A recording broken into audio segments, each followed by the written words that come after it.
Hey everyone, আসসালামু আলাইকুম। Welcome back নতুন আরো একটা মডিউলে। এই মডিউলে কথা বলবো কিভাবে আপনি আপনার কমিউনিকেশন এবং ক্লায়েন্ট ম্যানেজমেন্ট বিষয়টাকে বেটার করতে পারেন।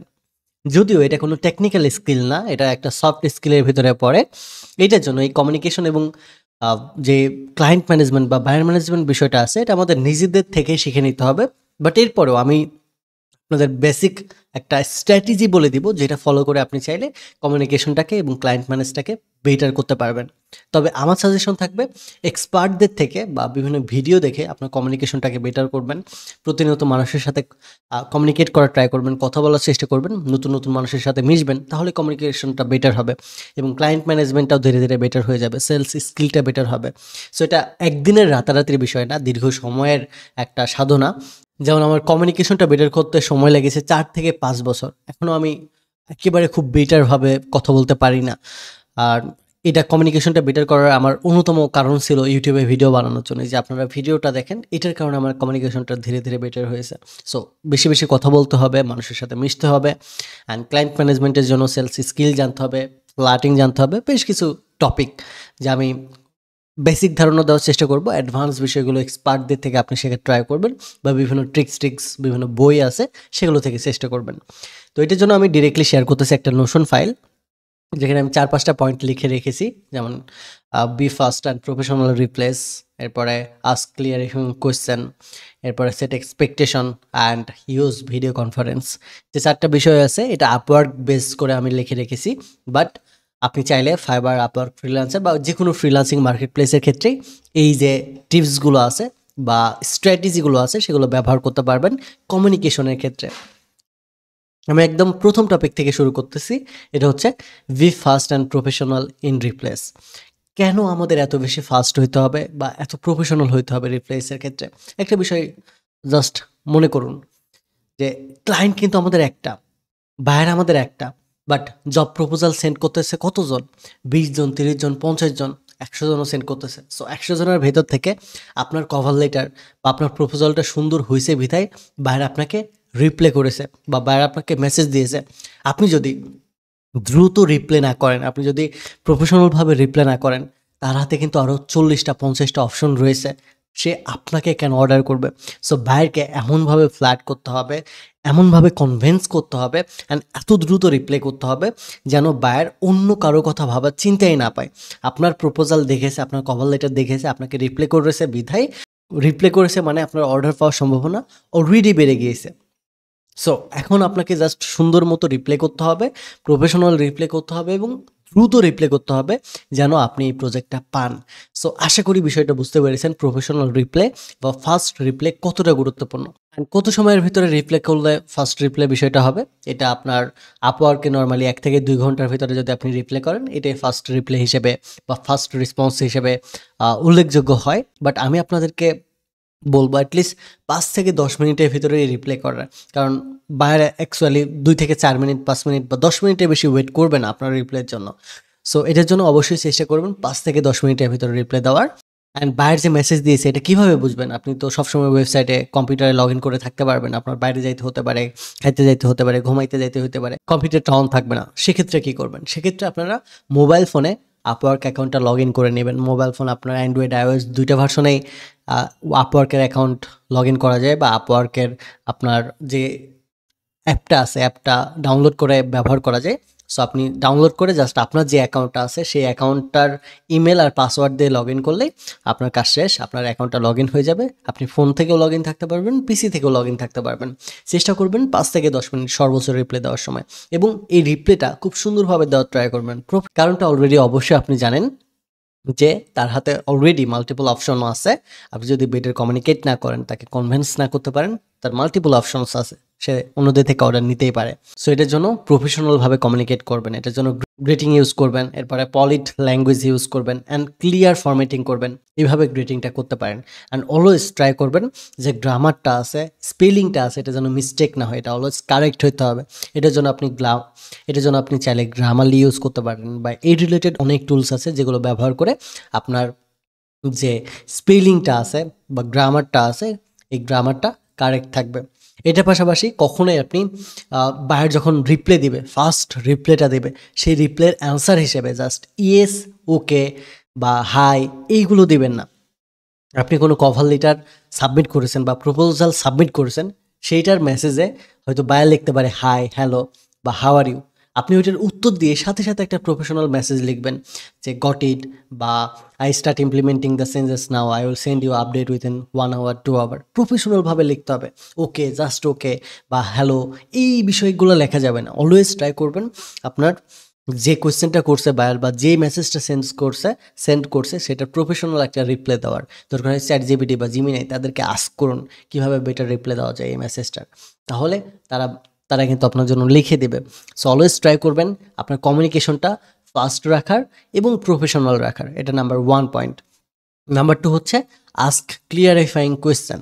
অনেক সময় আছে যে আপনি কোনো বিষয় বুঝতেছেন না, বায়ার কোনো একটা প্রজেক্ট দিছে বাট আপনি রিকোয়ারমেন্টের কোনো একটা বিষয় বুঝতে পারতেছেন না। সো এই বিষয়টা তো আপনার বুঝতে হবে, না বুঝলে কাজটা করবেন কিভাবে? যখন আপনার রিকোয়ারমেন্টটা আনক্লিয়ার থাকবে তখন কিন্তু আপনি কখনোই ঠিকভাবে প্রজেক্টটা ডেলিভার করতে পারবেন না, ইভেন প্রজেক্টটাই তৈরি করতে পারবেন না ঠিকভাবে। সো যে কোনো বিষয়ে যদি কোয়েশ্চেন থাকে আপনার, ক্লিয়ারলি আপনাকে আস্ক করতে হবে, ক্লিয়ারলি কোয়েশ্চেনটা করতে হবে যে আমি এই বিষয়টা বুঝি না, এই বিষয়টা বুঝাই দেন। ক্লায়েন্ট এতে অনেক বেশি আনন্দিত হয়, পজিটিভ একটা মনোভাব তৈরি হয় যখন আপনি প্রশ্ন করেন যে এই বিষয়টা আমি বুঝি নাই, তাহলে সে আবারও বুঝাই দেয় এবং তার মাথা থেকে একটা টেনশনটা দূর হয় যে অ্যাকচুয়ালি আমি এটা বুঝাইতে পারছি, বা অ্যাকচুয়ালি আমি আমার ফ্রিল্যান্সারকে বুঝাইতে পারছি যে এই কাজটা আমি করতে যাচ্ছি। সো তখন তাদের মাথা থেকে টেনশনটা রিলিজড হয়ে যায় যে সে ঠিকঠাকভাবে বুঝছে, এখন প্রজেক্টটা ঠিকঠাকভাবে করতে পারবে।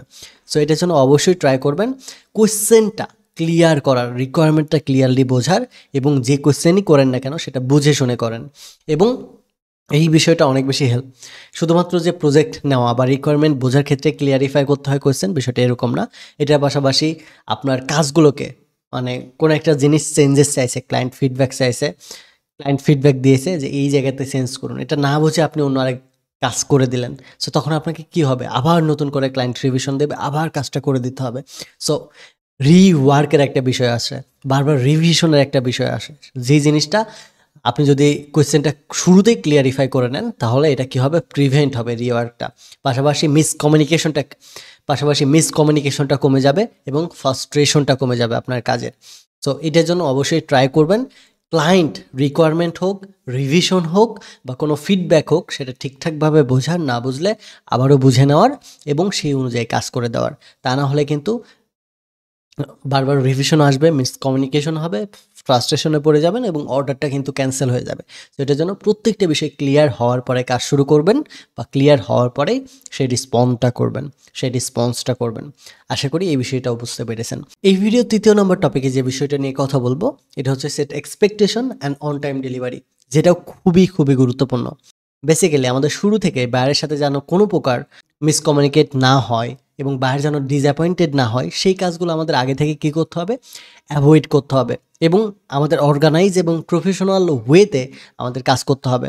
বাইরের এক্সপেকটেশনগুলো বুঝতে হবে, অন টাইম আমাদের ডেলিভারি করতে হবে এবং বাইরের টাইম লাইন, মাইলস্টোন এবং এই বিষয়গুলো সম্পর্কে আমাদের সৎ থাকতে হবে। যা বলেছি বায়ারকে সেই জিনিসটা সেই অনুযায়ী, আমাদের এক্সপেকটেশন অনুযায়ী আমাদের কী করতে হবে, কাজটা ডেলিভার করতে হবে। সো এটার জন্য আমাদেরকে বি ট্রান্সপারেন্ট থাকতে হবে about delivery time line, milestone and আমরা যা যা ইনক্লুড করেছি সেই বিষয়গুলোর প্রতি। অ্যান্ড অবশ্যই আমরা যখন কাজ করব তখনই বায়ারকে বুঝাই দিব যে এই কয়েকটি স্টেপে আমাদের কাজ করতে হবে। আমাদের প্রজেক্টের যে ফেজেসগুলো আছে সেগুলো বলে দিতে হবে। যেমন ওয়েব ডেভেলপমেন্টের আমি 5টা বা 6টা ফেজেস ক্রিয়েট করেছিলাম, যে প্রথম ফেজে আমি এই কাজটা করব, দ্বিতীয় ফেজে এই কাজটা করব, তৃতীয় ফেজে এই কাজটা করব, এবং প্রত্যেকটা ফেজ আমাকে বায়ারকে বোঝাইতে হবে যে এই ফেজটাতে এই কাজ করব, এই ফেজটাতে ফ্রন্ট এন্ড ডিজাইন করব, এটাতে ব্যাক এন্ড ডিজাইন করব, এটাতে এই জিনিস ডেভেলপ করব। অ্যান্ড যেহেতু পার্ট আকারে আমরা ভাগ করে নিব, প্রত্যেকটা জিনিস বুঝাই দিব যে আপনি অন টাইম এই জিনিসগুলো ঠিকঠাকভাবে পাইছেন কিনা। ফ্রন্ট এন্ডটা শেষ হয়ে গেলে বায়ারকে আমরা পাঠাই দিয়ে বলবো যে সব কিছু ঠিকঠাক আছে কিনা। ব্যাকএন্ডের কিছু বিষয় হয়ে গেলে সেটা পাঠাই দিব যে বায়ারের যে রিকোয়ারমেন্টটা আছে এটার সাথে মিলতেছে কিনা এবং বায়ার ঠিকঠাকভাবে পাচ্ছে কিনা। যখন আমরা প্রত্যেকটা ফেজ বা প্রত্যেকটা স্টেপ বায়ারকে দেখায় করব, তখন কিন্তু বায়ার আগে থেকেই দেখতেছে কোনো চেঞ্জেস লাগলে তখনই সে বলে দিবে যে এই জায়গাতে চেঞ্জ করা লাগবে। পুরো প্রজেক্টটা কমপ্লিট হওয়ার পরে যদি বায়ার বলে যে ফ্রন্ট এন্ড ঠিক নেই, ব্যাকএন্ডের এই জিনিসটা ঠিক নেই, এপিআই কানেকশন ঠিক নেই, তখন কিন্তু ঝামেলা। বাট প্রত্যেকটা স্টেপ যদি আমরা বায়ারকে দেখাই এবং বায়ার যদি সেই সাথে সাথে রিভিশনটা দিয়ে দেয়, তাহলে আমাদের কিন্তু কাজটা অনেক বেশি ইজি হবে। এবং আমরা ইজিলি প্রজেক্টটা কিছুদিনের ভেতরে ডেলিভার করে দিতে পারবো। সো এটার জন্য অবশ্যই আমাদের ফেজেসগুলো মেনশন করে দিতে হবে এবং প্রত্যেকটা ফেজে বায়ারকে আমাদের কাজগুলো দেখাইতে হবে যেন বায়ারের থেকে ফিডব্যাকটা পাওয়া যায়। এরপরে সর্বশেষ যে বিষয়টা নিয়ে কথা বলবো এটা হচ্ছে use Upwork call for better trust. যেটা শুরুতেই বলেছিলাম, যে কোনো ফ্রিল্যান্সিং প্ল্যাটফর্মে আপনি যদি বাইরের ট্রাস্টটা গেইন করতে চান তাহলে ভিডিও কনফারেন্সে যাইতে হবে। নর্মালি আপনি টেক্সে কথা বলে যে পরিমাণ ট্রাস্ট গেইন করতে পারবেন তার থেকে 100x বেটার ট্রাস্ট গেইন করতে পারবেন। তার সাথে যদি আপনি একবার ভিডিও কলে যান তাকে কনভিন্স করার একটা বড় অপরচুনিটি পাবেন। তাই বায়ার নক দেওয়ার সাথে সাথে আপনি বায়ারকে অফার করতে পারেন যে can you please come on video call for better understanding on about this project, এরকম টাইপের কিছু একটা লিখে দিলেন। আপনি বায়ারকে কুইক ভিডিও কলের জন্য জাস্ট অলওয়েজ পুশ করতে থাকবেন যে ভাই দেখেন আমার আপনার প্রজেক্টটা সম্পর্কে আমি বুঝতে পেরেছি, বাট আরও একটু ক্লিয়ার করলে বেটার হয়, তো আপনি কি ভিডিও কলে আসতে পারবেন, বা আপনি কি এই মুহূর্তে অ্যাভেলেবেল আছেন, যখন অ্যাভেলেবেল থাকেন অবশ্যই আমাকে ভিডিও কল দেবেন। অলওয়েজ ট্রাই করবেন প্রত্যেকটা ফেজেস জিনিসটা ডেলিভার করার পূর্বে বায়ারকে ভিডিও কলে দেখানোর, কাজটা নেওয়ার পূর্বে ভিডিও কল দেখানোর এবং কাজটা করার পরেও এটা ভিডিও কলে দেখানোর। তাহলে যে পরিমাণ বায়ার স্যাটিসফাইড হবে এবং যে পরিমাণে বায়ারের ট্রাস্টটা গেইন করতে পারবেন সেই বায়ারটা আপনার অবশ্যই রিপিটেড বায়ার হিসেবে কনভার্ট হয়ে যাবে। তা অবশ্যই চেষ্টা করবেন সবসময় ভিডিও কনফারেন্সে আসার এবং তার থেকে রিকোয়ারমেন্ট থেকে শুরু করে ডেলিভারি করার আগ পর্যন্ত ভিডিও কলে সব কিছু দেখানোর ট্রাই করবেন, ট্রান্সপারেন্ট থাকার ট্রাই করবেন এবং কমিউনিকেশনটা অলওয়েজ অর্গানাইজ এবং প্রফেশনাল করার ট্রাই করবেন। তাহলে দেখবেন আপনার একটা ক্লায়েন্টই রিপিটেডলি আপনাকে অর্ডার করতেছে এবং এইভাবে 8-10টা ক্লায়েন্ট পাইলে আপনার আর কিছু প্রয়োজন হবে না। So communication and client management is the main key to succeed on freelancing sector. অবশ্যই এই দুটো বিষয় আপনাকে মাস্টার হইতে হবে, তাহলে কিন্তু কখনোই সফল হতে পারবেন না। তো চেষ্টা করুন আজ থেকে এই দুটো বিষয়ে স্কিলটা ডেভেলপ করার। একদিনে বা রাতারাতি এটা হবে না, মাসের পর মাস সময় লাগবে। মানুষের সাথে কমিউনিকেট করতে হবে, সেলস স্কিল জানতে হবে, ফ্লার্টিং জানতে হবে, বেশ কিছু টপিক যা আপনি ইউটিউবে বিভিন্ন বই পড়ে টিপস ট্রিক্স দেখে শিখতে পারবেন। সো দেখা হচ্ছে নেক্সট মডিউলে। Have fun, take a risk.